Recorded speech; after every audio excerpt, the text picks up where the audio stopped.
Hi guys, welcome back. We just proved that in an arbitrary Hilbert space orthonormal bases always exist.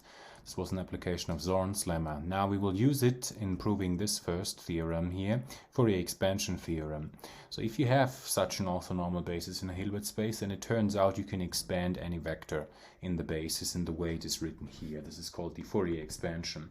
Now the Fourier expansion, let me build here a bridge to linear algebra. So in linear algebra, when you have a basis sort of with n elements, and then say xi is the basis, then we teach you that you can expand any vector in this form where the ci's are some scalars, right?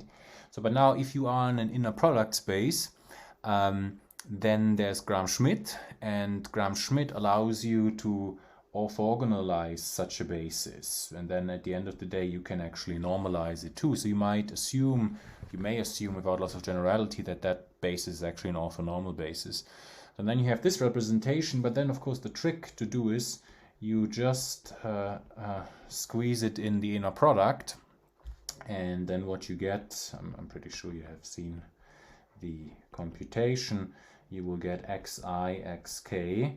Yeah, but now this inner product xi and xk is only non-zero when I is equal to k, because the vectors are orthonormal, right? And when it's non-zero, it's equal to 1. That's why I normalized them. So this means this sum is precisely ck, right? And now if you use this information and you replace here that coefficient by this inner product, you get exactly what's written down there. Okay, so that's how they link. That's how this more general result about the Fourier expansion links to what you know from linear algebra. But of course the big difference here is, you know, we are not just considering finite sets I. This can be uncountable. Okay, good. That out of the way. I wrote this down last time. Now I've added here some more content. So first off, maybe let's erase the green, otherwise we're all getting confused here with the many colors. So first of all, how do we have to understand the equality here? Because the index set can of course contain infinitely many elements, so we have to make sure here we understand what the convergence means. So the equality here simply means that the sum on the right hand side, which is this one here, it converges independent of the order to the vector x. So in a sense, absolute convergence. If you put in here the operator norms, not the operator norms, the induced norms in the Hilbert space, then that thing has to be convergent. Good. After this, there is a cute relation, which also is known from linear algebra. Whenever you work with orthonormal sets, it's super easy to compute norms, and this is called the Parseval relation. So for any vector x, you have this curious thing here. So in a sense, this is equality in Bessel's inequality. So Bessel's inequality, if that set here would be finite, then it says that the right-hand side is at most equal to x squared. Now, if you have an orthonormal basis, then actually it's inequality. Okay. Good. And then the last part, the third part of Fourier expansion theorem, is sort of a converse statement. If you have a sequence C alpha of scalars such that that they're square summable, but again here the index set could be uncountable, and then if you look at this sum here, then it is convergent to something in the Hilbert space. Okay, good. So now let's prove this. A few parts to this. So first we used a little helper that we proved right before I stated this theorem. This was about having these inner products, and then in x alpha, inner product x alpha, the x alpha is an orthonormal set. Then only countably many of those terms will actually be non-zero. So in all those sums that we previously saw, only so many will contribute. So that we will use, okay, by a previous result, just the one right before this theorem, at most a countable number of x alpha in S contribute to the sum in the yellow start equation on the previous slide. Okay, and those we order in some way, or maybe labeling would be a better word, order or labeling, so x alpha 1, x alpha 2, so on and so forth, right? Because it's countable. It's either finite or countably infinite, so you can have a bijection between either a finite set or the natural numbers. That's why you can index it like this. Okay. Furthermore, since this object here, J1n x alpha j squared, is monotone increasing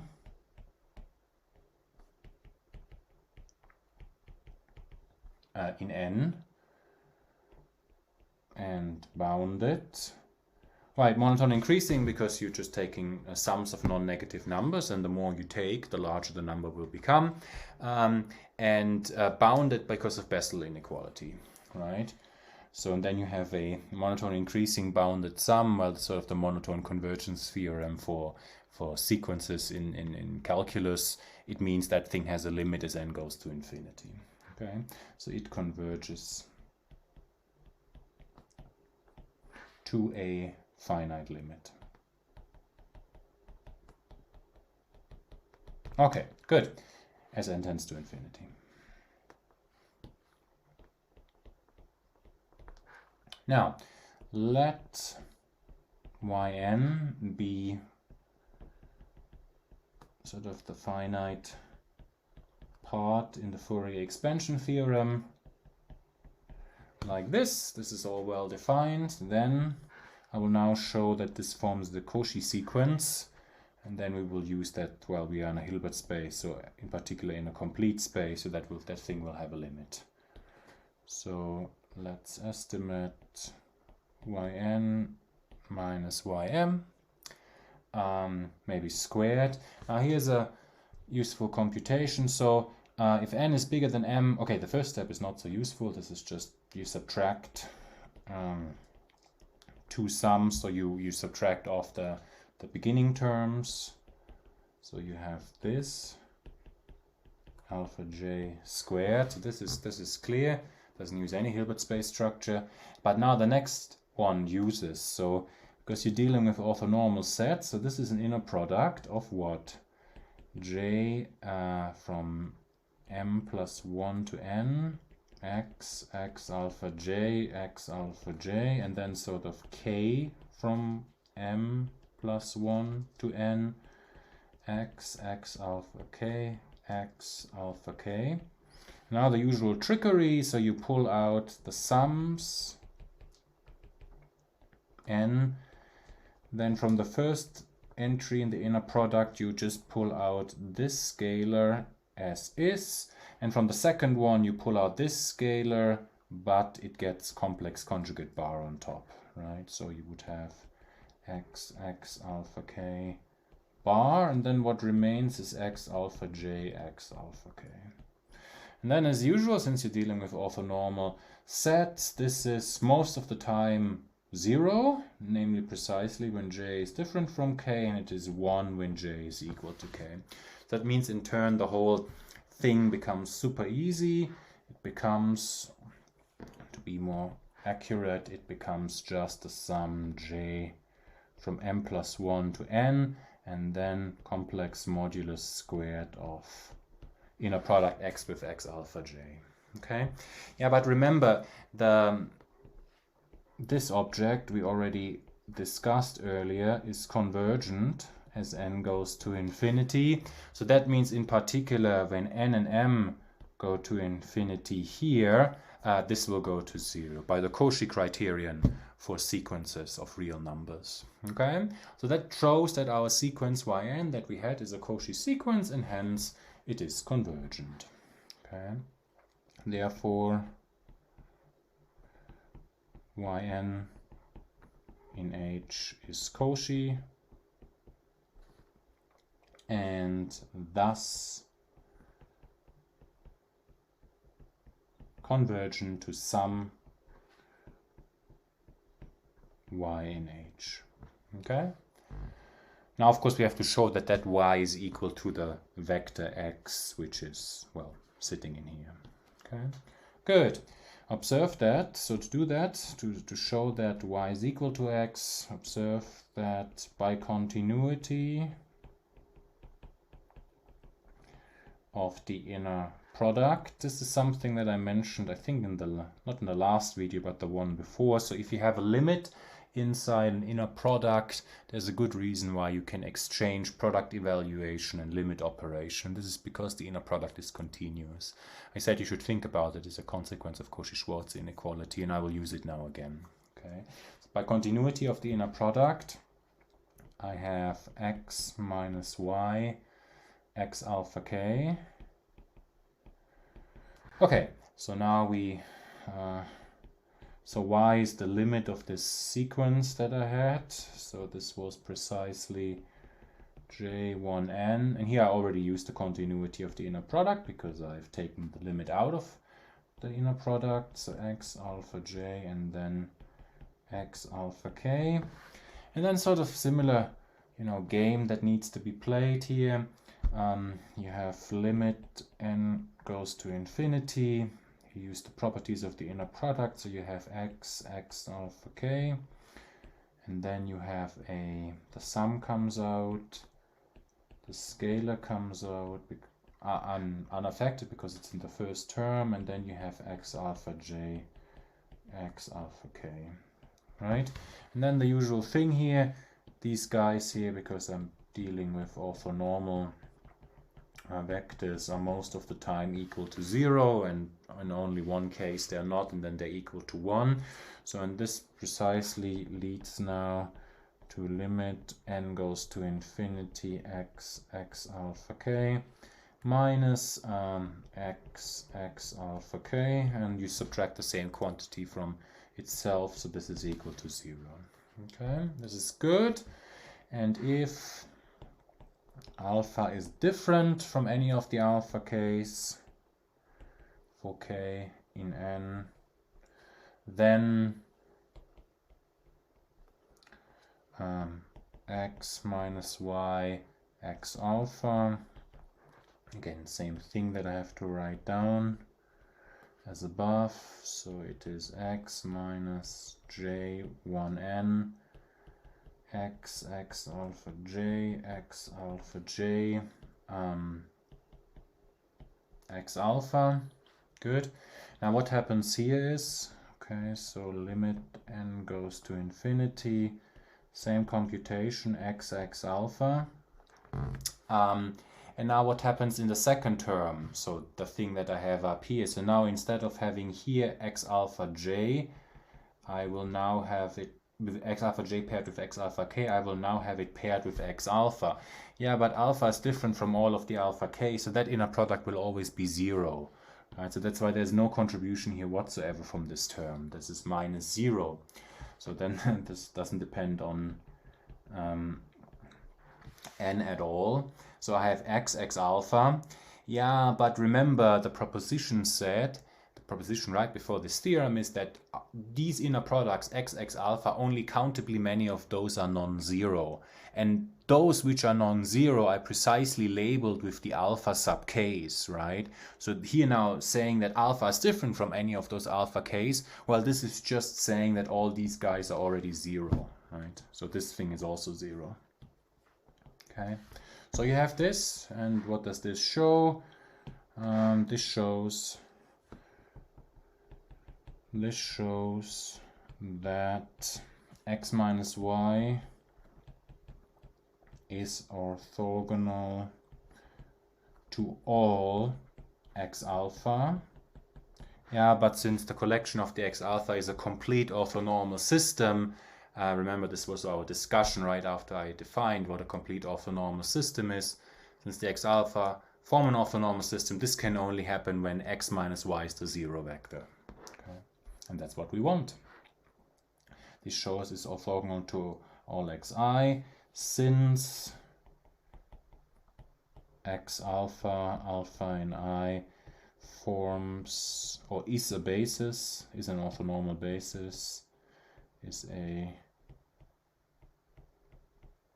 orthonormal basis. This means x minus y is equal to 0. So x is equal to y, and y was that limit, this one. So up front, in the way it was written up there, these they were indexed, and I ran k from 1 up to n, and then took limit as n goes to infinity. But remember here, these k's, these are the ones precisely where those inner products, they contribute. For all the other ones, these inner products are already equal to 0, so this is precisely what I've written here, right? So this is here equal to, by what we showed, limit as n goes to infinity, k1n x alpha k x alpha k, and that's it. Okay, good. All right, so this is the Fourier representation. Now we have to show Parseval identity and then the converse statement. Okay, good. Furthermore, furthermore, by continuity of the norm, this I showed here in the video. So the norm evaluation is actually Lipschitz continuous. By continuity of the norm and orthonormality. So what we know is limit n going to infinity of x minus k1n x alpha k x alpha k in length squared is equal to 0, right? This is precisely what's written up here, this one. Okay, and then the limit would be inside, and then by continuity of the norm you can take the limit here out front. So you have this. But now what you do again is you compute explicitly that norm squared inside. It's precisely the same, essentially the same computation that I did on the other page. So now, without repeating that argument again, you should check for yourself, but this is very easy. What is going on inside is precisely j1n x alpha k squared, so not j but k. Okay, so you have this, good. And well, this is precisely again by the proposition. So the first term already doesn't depend on n, that's good. And the second term, you have the limit now in front of the sum. Yeah, but then again, you just add artificially those terms to the sum which are already 0. And so this whole thing is again this sum by the proposition. Okay, and this is Parseval identity. This is equal to this is Parseval. Okay, good, nice. The reverse direction finally. If this sum C alpha squared is finite, then essentially using the same argument that we already used in the proof of the proposition, C alpha squared, call it m, which is finite, and then again you throw out those terms, remember that trick earlier, that are bounded below by 1 over n. So I'm going to do the same thing here, C alpha squared. So I will write the definition of Sn on the next slide. This will be 1 over n squared Sn, where Sn is just the values C alpha, whose value is above 1 over n. Okay, and n is a natural number. Earlier the C alpha were just the inner products x with x alpha. Okay, so and then this means by the same argument that we had earlier that the set of non-zero C alphas is countable. Okay, thus this set alpha in I, C alpha different from 0 is countable. Same argument as before. Compare the proof of the last proposition. Okay, so you have this. Now again we do the same thing, ordering or labeling the non-zero C alpha as C alpha 1, C alpha 2, so on and so forth. We then conclude, as before, that this sum J1n C alpha j squared has a finite limit. Monotone convergence theorem for real sequences as n tends to infinity, and thus this quantity yn hat J1n C alpha j x alpha j is Cauchy with a limit, maybe let's write in the next line, and thus this one yields a Cauchy sequence, just as in the first part of the proof. The only difference here being now that I'm not operating with specific C alphas, namely those inner products, but rather general coefficients C alpha. The argument is the same, yields a Cauchy sequence with a limit in H. Okay, and this completes the proof. Okay, nice, very, very nice. Okay, so now we have the Fourier expansion theorem, okay, which is very, very powerful stuff, especially in applications. We will see it in the exercises. If you ever take a class on PDE theory or boundary value problems, you solve some boundary value problem for a PDE, and that is done by sort of separation of variables. You expand the solution in some eigenfunctions, and that's precisely a special case of an abstract Fourier expansion in the way that we discussed it right now. Okay, good. So now, after this rather abstract reasoning, abstract because everything relies on Zorn's lemma and the proof of existence of orthonormal basis, now we will be a bit more concrete, which is good in applications. So from in the remainder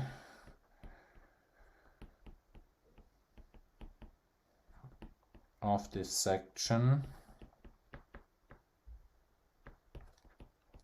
we work with the separable Hilbert spaces. Separable Hilbert spaces. So those are those which have a countable dense subset.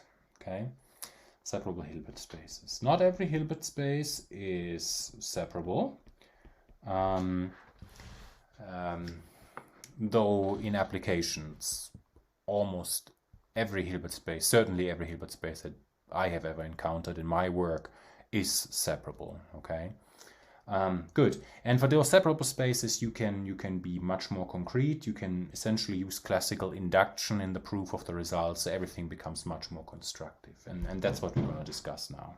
Okay, there's 3 results attached to separable spaces. So the first one, which is much closer to the basis notion in linear algebra than ours currently, is the following. So in any separable Hilbert space, there exist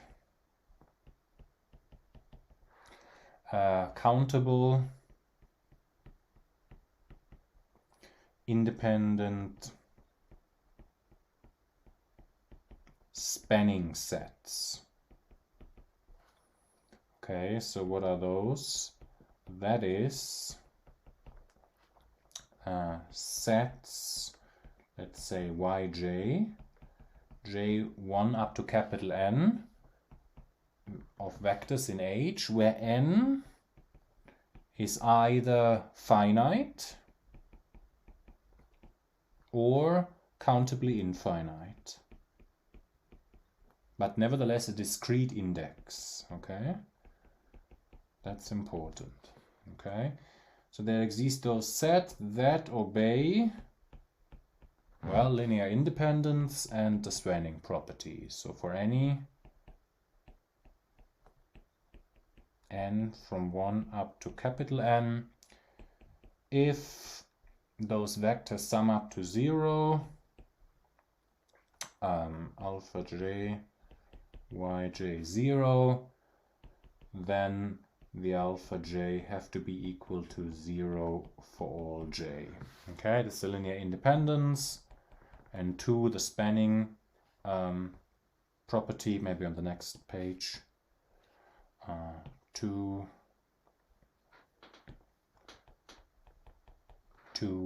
the span of those yj's.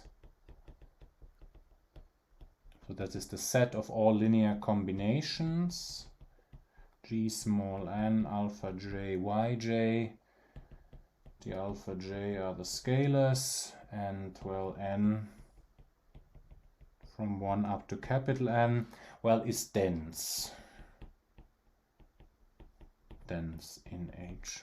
Okay, that's the statement. So in separable Hilbert spaces, you very much mimic the construction of a basis that you have, that you know from linear algebra. The only difference is here our capital N in general is not finite, but if it's infinite, well, then it's countably infinite. So that's not too bad, because I can then still apply mathematical induction, so going one step at a time, which I can't in the uncountable setting. Okay, so we'll prove this guy. It's very easy to prove, exactly as in linear algebra essentially. We'll prove that one next time. Then we will have examples. And then once we have those linearly independent spanning sets, we will turn them into, well, orthonormal spanning sets, and that will be done by the Gram-Schmidt algorithm. So also that is known from linear algebra. It will have the exact same form here in functional analysis.